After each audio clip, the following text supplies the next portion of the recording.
My name is Anna, and this is My Challenge Is.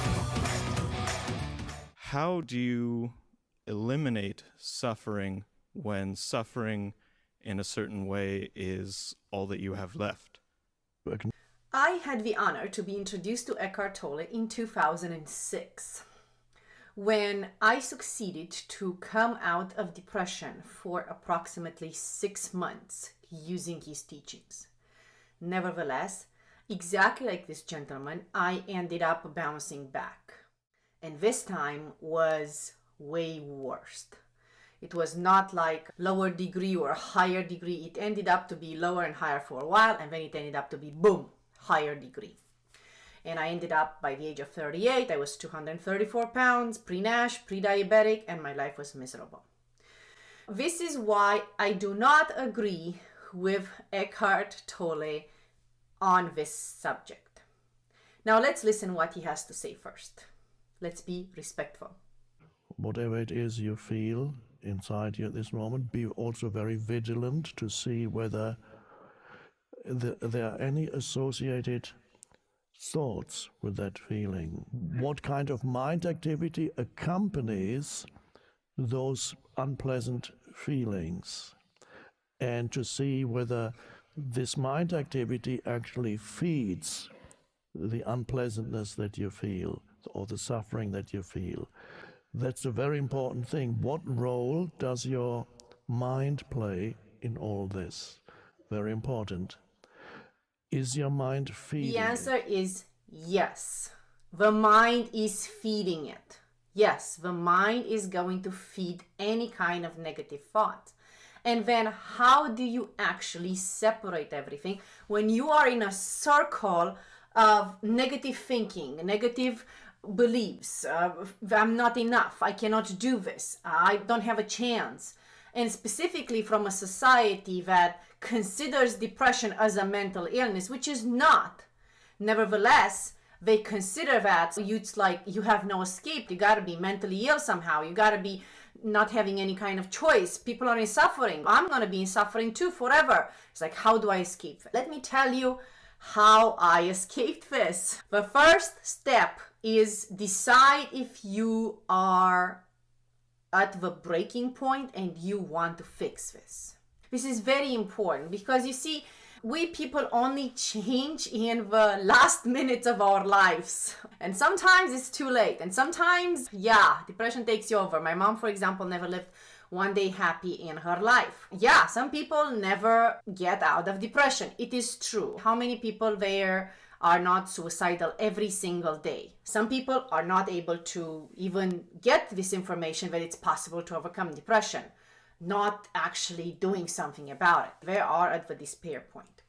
Before we start with this, now that you know that depression is a fixable condition, are you going to make a decision to overcome depression? When you're making a decision to overcome depression, this is the first step. You have to throw off the window everything you know about depression, because everything you heard about depression is wrong. I'm sorry. I figured this out, that everything I knew about depression is wrong. And I went and studied psychology at the university. And everything they taught us about depression was wrong. The moment when you decide that you want to do this, you need to throw away everything you know about it.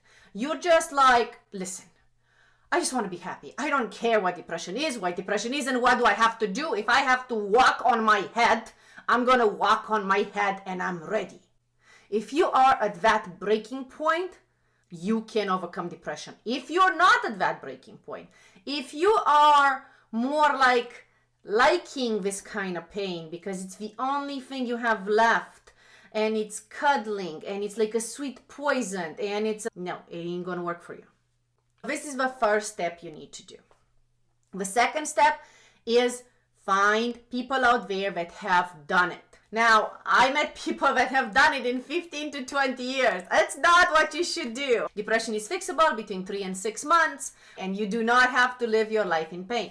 Nevertheless, try to take advice from people who have been on this road, because there are a lot of specialists out there that are going to give you advice. Nevertheless, they've never been there. How would they really know? What are they doing? Testing stuff on you?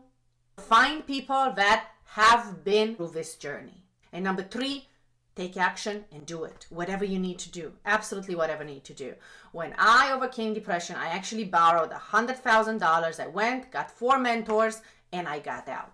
It didn't matter the fact that I was bankrupt the next day. Bankruptcy is fixable. Paying money back is fixable. My life was not. If you start thinking like that, but there are some things that are fixable and there are some things that are not fixable. If you are putting your life first on the line, because it's the most important thing in the world, it's your life and you only have one to live, then overcoming depression is a piece of cake, especially compared to how much you've been suffering.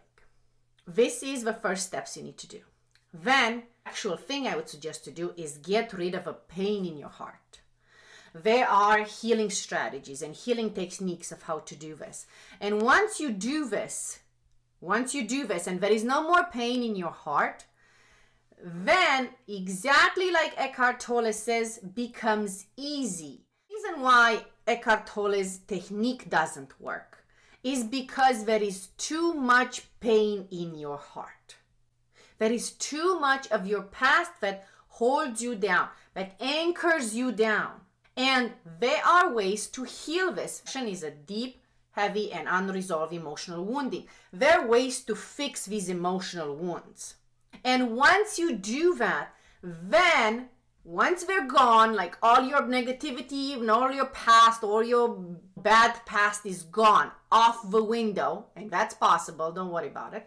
Once this is gone, then yes, stay there, present, and use Eckart Tolle technique. Figure it out. Where are these things coming from? Oh, I've been through that. I got rid of that. It's one of those things in the past when I didn't trust myself and I thought I'm not good enough. But now I fixed that wound. And then you become present. And then you figured out what your mind is feeding. And by the way, we didn't know before, but we do know now, that we can grow brand new cells every day. That was not known to us before, especially when I went to university to study psychology. That was not told to us. We thought that we're losing brain cells every moment. No, we're actually growing new brain cells. By being present with no more pain, that's gone. That's got to be step 1, gone. With no more pain, being present and figure things out and rewiring our mind with techniques. Oh my God, I'm afraid to do this. What can happen if you do this? Nothing. Just do it, even if you're afraid of it. Try it out. With these kind of techniques and this kind of present that Eckart Tolle teaches, yes, that will keep you out of depression for the rest of your life. But nevertheless, without making the first 3 steps and removing the pain in your heart, this is not viable. This will get you to bounce up and down, bounce up and down, bounce up and down. And this is what people don't believe, that it's possible to overcome depression, because every time when they get out, they bounce back and then they quit on themselves. And that happened to me too. Depression is a fixable condition, but take the first steps that you need to take and then remove the pain from your heart. If you don't know what to do, that's what I'm specialized in. And please make sure that after that, yes, applied Eckart Tolle presence of mind techniques and see what the mind is feeding and not, and rewire the brain. This would be my advice. This is why his teachings did not work on me. It looks this gentleman is in the same situation. You're listening to My Challenge is podcast with Anna Lanier. If you have a challenge in life, and if you would like to get the answer for free, make sure you go to mychallengeis.org for your free answer.